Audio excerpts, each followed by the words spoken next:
As a digital marketing person, it's very important to have the understanding of how to run Google Ads either to promote your brand or sell products. Press the red bell icon and subscribe to my channel. Hello everyone. Welcome. My name is Saad. Step number 1, click on Switch to Expert Mode. If you are starting off in a totally fresh and new account, you'll start by going to ads.google.com and clicking Get Started. Once you set up your account, Google will prompt you through setting up a smart campaign right off the bat. This is enticing for advertisers who don't want to put in the work, but taking the time to build out your own customized campaigns is worth it. So do not choose your main advertising goal, as Google asks, and instead click the option to switch to expert mode. Step number 2, pick your campaign type. Think of your Google Ads account like a kitchen. Do you only make scrambled eggs in it? Hopefully not. You might make a steak dinner when you want a protein boost, soup when you have a cold, enchiladas when you want to spice things up, and so on. Well, just like there are different meal types, there are different campaign types for different purposes. To pick a campaign, Google will first ask you to choose an objective. Depending on your objective, it will then show you which campaign types are available. For this guide, we're going to create a search ad, so let's choose website traffic. Now we can see what's available. Pro tip: as you build out your account over time, don't limit yourself to just one campaign type. You'll want to run a mix of campaigns that align with your PPC goals. Just like a healthy kitchen is used to create a variety of meals, a healthy Google Ads account has a variety of campaigns. Step number 3, set up the campaign. Campaign name: this can be whatever you want as it doesn't impact your performance. As long as your campaign is easy for you to recall and organize within your account, you're good to go. Network: you can opt to have your ads show on Google's partner networks. These are subsidiaries that Google owns that are allowed to show your ad. This can broaden your reach for a lower cost, but will make it harder to achieve a high impression share.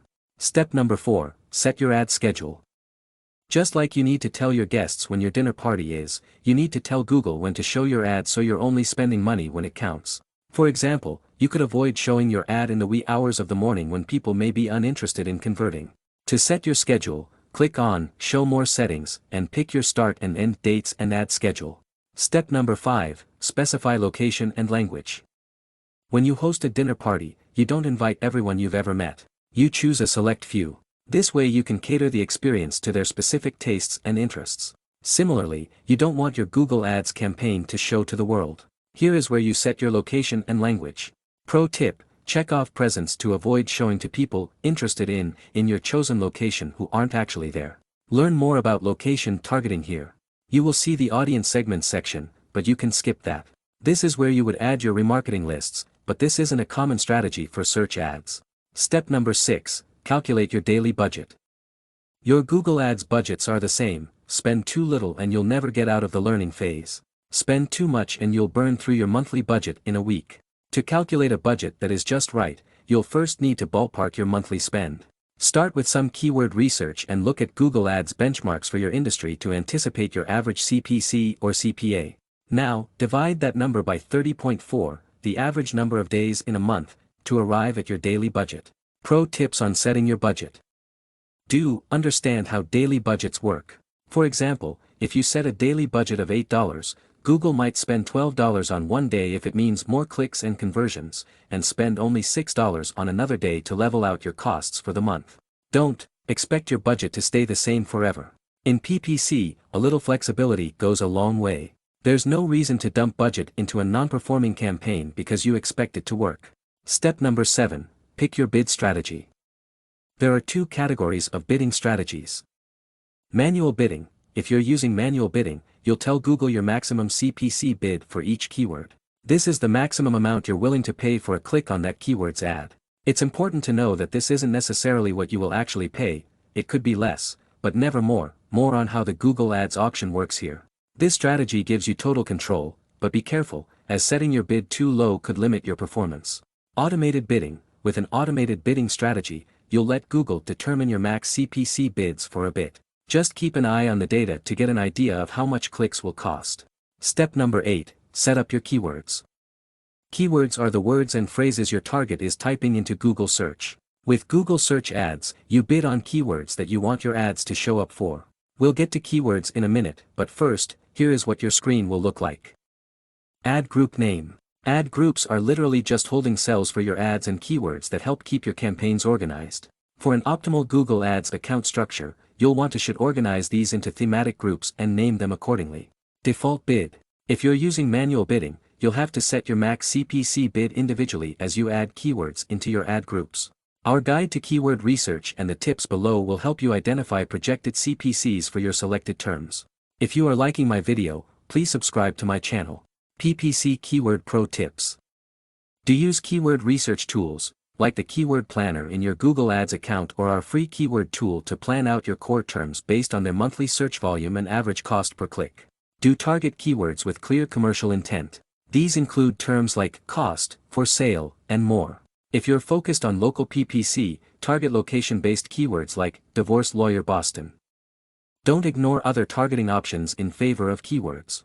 Keywords are the Kardashians of PPC. They're super famous, but they don't make money on their own. Don't forget about your bidding when setting up your keywords. We'll get to this soon. Even if you don't have to set a max CPC bid for each keyword, your bid strategy goals could impact how you approach your keywords and targeting. Don't clutter up your keyword list with low-volume variations of your core keywords. With the right match types, you can save yourself the headache and keep your keyword count to the bare minimum. Match types. You'll want to mix up your match types to give yourself flexibility. Here are the 3 match types from least to most restrictive. Broad match allows your ad to show for any query that relates to your keyword. Phrase match picks up queries that include the same meaning as your keyword.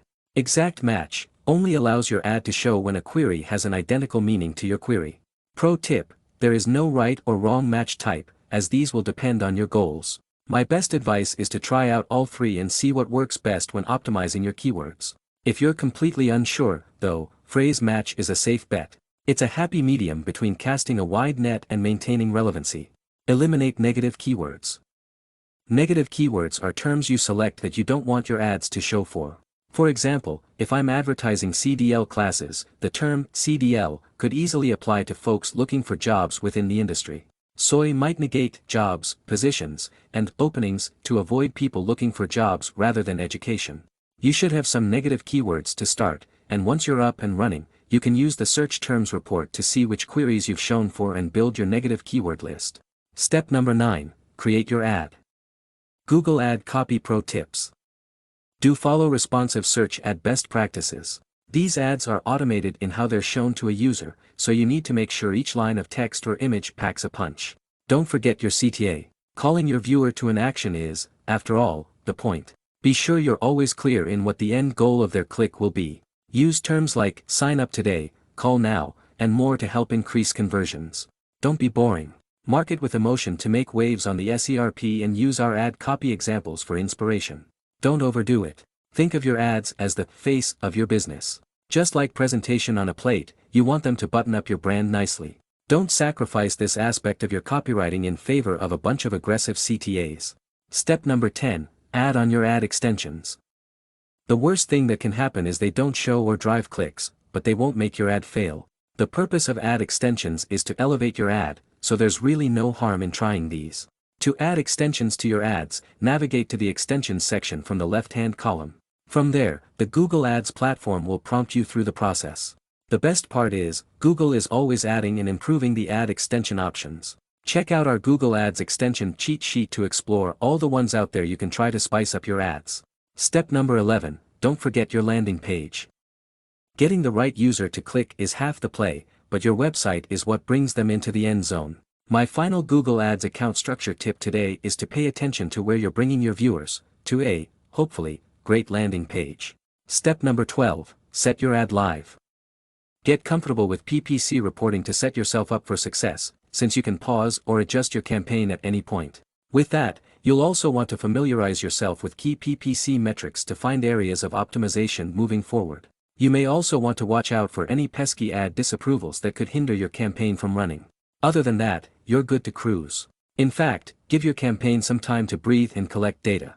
I always say the hardest part of PPC is patience. Try not to make changes more often than every 2 weeks to 30 days, and that period may need to be even longer for new campaigns. So, relax and digest this amazing new Google Ads campaign you just built. Here are a few landing page best practices to follow. Cover the technical aspects. Optimize for page speed and make sure it's responsive and secure.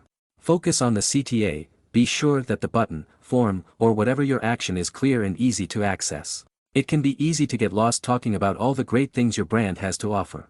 But your visitors came with a goal in mind, be sure they can quickly and easily complete it. Have a clean, attractive design, use these landing page examples for inspiration. Now you have learned how to set up Google Ads. It's time for you to implement and start promoting your brand or products. Subscribe to Knowledge Builder. Thanks.